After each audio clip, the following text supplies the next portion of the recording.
Assalamualaikum warahmatullahi wabarakatuh. Halo teman-teman semuanya, selamat pagi, selamat siang. Bagaimana kabarnya hari ini? Semoga baik ya. Nah, teman-teman, di sini kami dari kelompok 1 Perkembangan Peserta Didik SD akan memaparkan hasil diskusi kami berkenaan dengan konsep dasar perkembangan. Oleh karena itu, teman-teman, simak videonya ya. Saja kita ke pembahasan materi yang pertama, yaitu berkaitan dengan hakikat perkembangan. Nah, teman-teman, di sini apa sih perkembangan itu?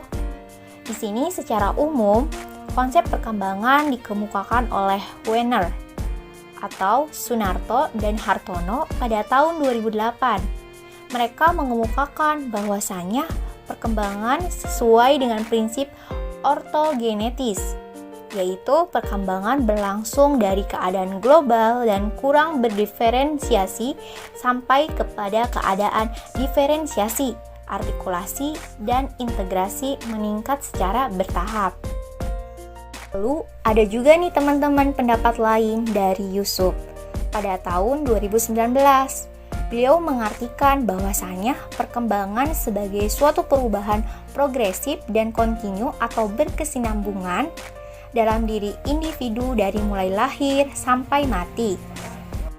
Pengertian lain juga menyebutkan bahwasanya perkembangan adalah proses perubahan dalam diri individu atau organisme baik secara fisik, jasmaniah maupun psikis atau rohaniah menuju tingkat kedewasaan atau kematangan yang berlangsung secara sistematis, progresif, dan berkesinambungan, baik menyangkut fisik maupun psikis.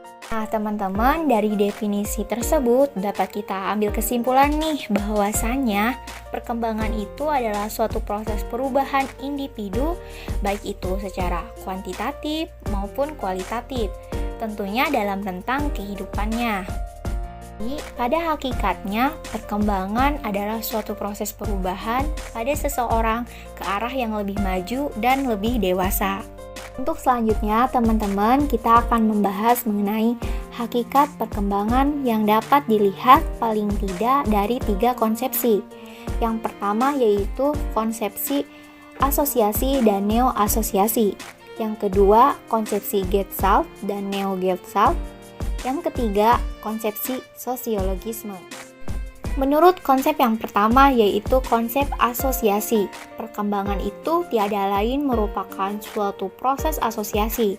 Dalam artian, proses asosiasi yang paling penting adalah bagian-bagian, sementara keseluruhan merupakan hal yang sekunder. Yang pertama yaitu konsep neo-asosiasi atau non-asosiasi. Menurut konsep ini, perkembangan itu merupakan suatu kumpulan dari kebiasaan-kebiasaan yang terus-menerus dilakukan, akhirnya membentuk tingkah laku yang kompleks tetapi khas. Yang kedua yaitu konsep Gestalt dan Neo-Gestalt. Konsep ini merupakan konsep yang berlawanan dengan konsep asosiasi. Menurut konsep Gestalt, hal yang terpenting dari perkembangan itu bukan bagian-bagian, tetapi keseluruhan. Konsep ini mendasarkan pada terjadinya pengamatan. Sedangkan menurut konsep Neo-Gestalt, menurut Kurt Lewin mengemukakan bahwa pribadi manusia itu terdiri dari lapisan-lapisan atau strata, yang dimana makin dewasa seseorang, maka makin bertambah lapisannya. Yang ketiga, sekaligus konsep yang terakhir yaitu konsep sosiologisme. Nah, teman-teman, dalam konsep sosiologisme ini, anak itu pada mulanya adalah asosial atau belum mengenal norma-norma sosial, yang dalam perkembangannya nanti berubah ke arah sosial. Melalui proses imitasi, adaptasi, dan seleksi, anak meniru segala tingkah laku orang dewasa di lingkungan sekitarnya. Selanjutnya mengenai perbedaan pertumbuhan dan perkembangan.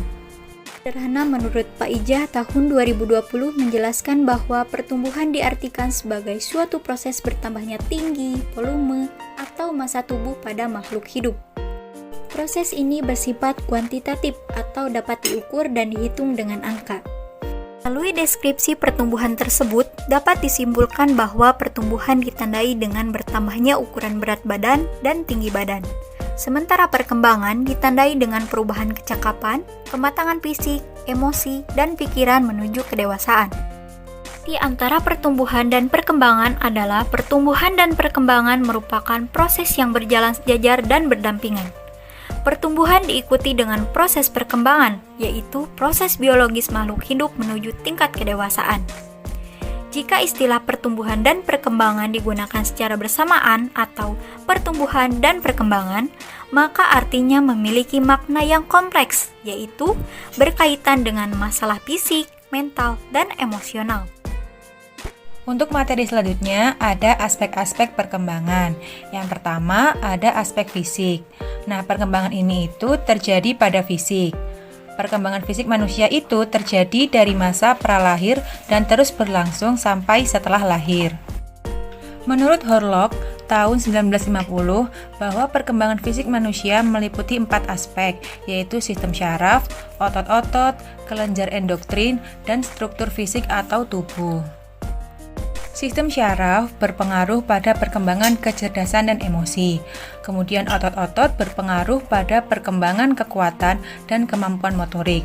Lalu kelenjar endokrin berpengaruh pada munculnya pola-pola tingkah laku baru. Lalu yang terakhir, struktur fisik atau tubuh berpengaruh pada tinggi dan berat badan.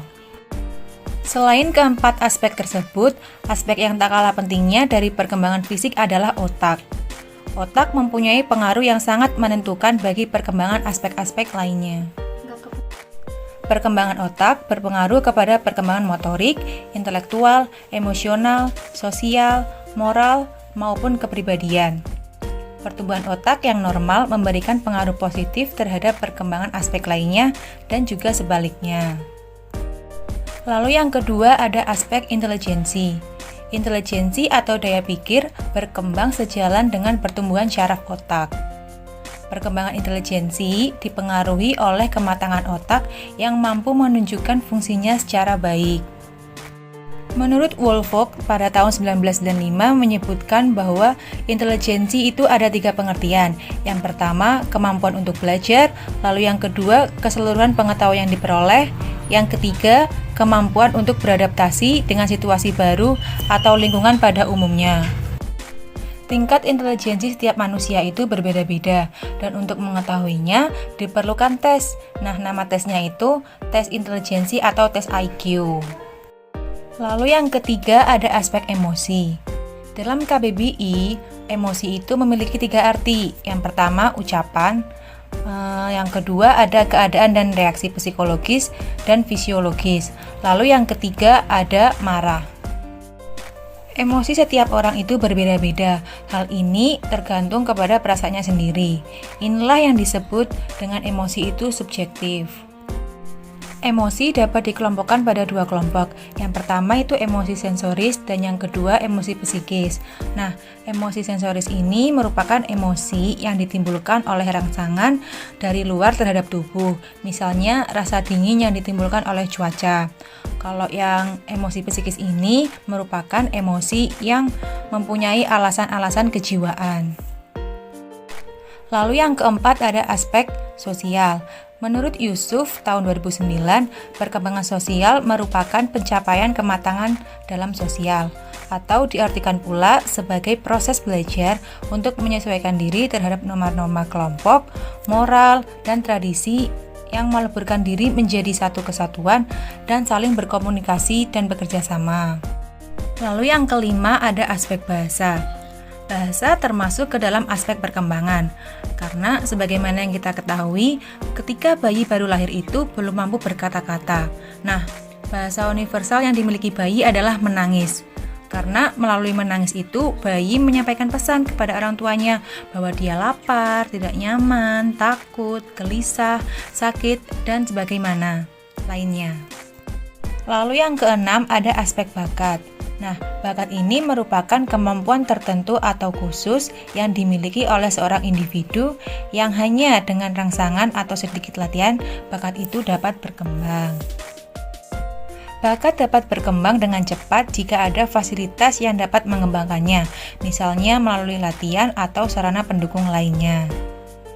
Nah, dalam berbagai kasus itu ada beberapa anak yang berbakat tetapi sayangnya itu bakatnya tidak dapat berkembang karena tidak didukung oleh fasilitas yang memadai.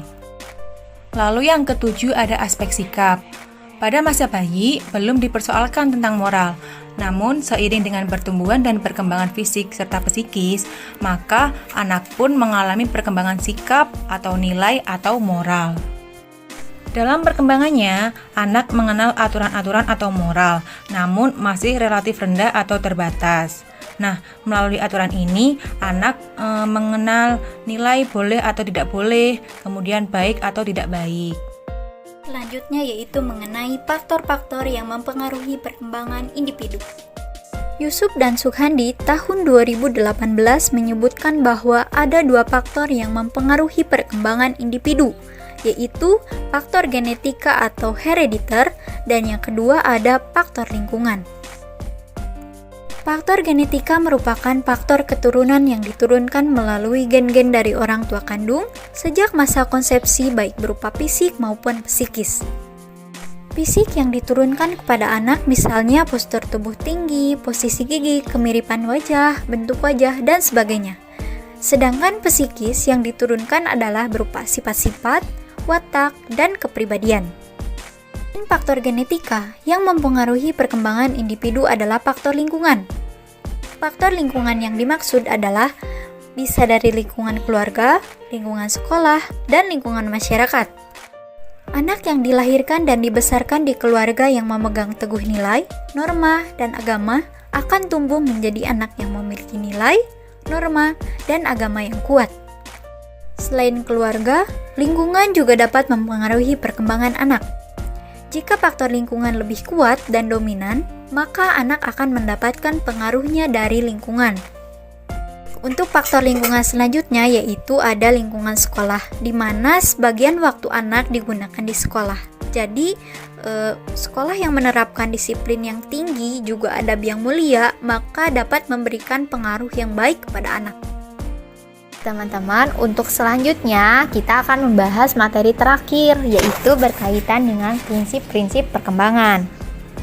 Nah, teman-teman, kita akan mengambil pendapat dari Yusuf dan Sukhandi pada tahun 2018 yang mengemukakan bahwasannya ada 6 prinsip perkembangan. Di antaranya, yang pertama itu teman-teman, beliau mengemukakan bahwasannya perkembangan merupakan suatu proses yang tidak pernah berhenti atau disebut juga dengan never ending. Apa sih maksudnya teman-teman? Nah, di sini dapat dikatakan bahwasanya perkembangan pada diri individu itu terus berlanjut dari masa konsepsi sampai masa tua. Jadi, teman-teman, selama individu itu masih mengalami perkembangan, maka pada hakikatnya dia sedang berproses dari waktu ke waktu untuk mencapai tugas perkembangannya. Kedua, teman-teman, di sini ada semua aspek perkembangan itu saling mempengaruhi. Jadi maksudnya bagaimana? Nah, teman-teman, perkembangan yang positif pada aspek fisik akan mempengaruhi pula perkembangan positif pada aspek inteligensi. Sebaliknya, jika mengalami gangguan pada salah satu aspek tersebut, maka akan mempengaruhi perkembangan yang lambat atau negatif pada aspek fisik. Dari pernyataan tersebut dapat disimpulkan nih, bahwasanya perkembangan itu memang saling mempengaruhi satu sama lainnya. Untuk selanjutnya, teman-teman, yang ketiga itu ada perkembangan itu mengikuti pola atau arah tertentu. Maksudnya bagaimana nih, teman-teman? Jadi, perkembangan pada individu itu terjadi secara teratur, mengikuti pola tertentu. Misalnya, setiap tahap perkembangan merupakan hasil dari perkembangan tahap sebelumnya dan merupakan prasyarat bagi perkembangan selanjutnya. Keempat, teman-teman, di sini ada perkembangan terjadi pada tempo yang berlainan. Maksudnya bagaimana? Jadi, setiap perkembangan, baik itu perkembangan fisik maupun psikis, mencapai kematangannya itu terjadi pada tempo yang berlainan atau berbeda. Teman-teman, yang kelima di sini ada setiap fase perkembangan mempunyai ciri khas. Maksudnya bagaimana? Jadi, setiap fase dalam perkembangan itu memiliki ciri khas tertentu dan ciri khas ini dapat dijadikan indikator ketercapaian perkembangan individu. Selanjutnya, prinsip perkembangan yang keenam sekaligus prinsip yang terakhir, yaitu setiap individu yang normal pasti akan mengalami suatu tahapan ataupun fase perkembangan. Jadi, teman-teman, perkembangan itu pasti akan terjadi pada setiap individu. Hanya saja ada yang terjadi secara normal dan ada juga yang tidak normal. Ini teman-teman, seperti yang kita ketahui bahwasanya manusia itu memiliki 3 fase perkembangan. Tetapi bisa saja dari setiap individu itu berbeda-beda. Ada yang hanya mencapai fase tifun atau kanak-kanak, ada juga yang mungkin mencapai pada fase asyuda atau dewasa, dan bahkan ada yang sampai fase syuk atau tua. Sekian materi dari kelompok kami. Terima kasih atas perhatiannya. Sampai jumpa lagi. Dadah. Wassalamualaikum warahmatullahi wabarakatuh.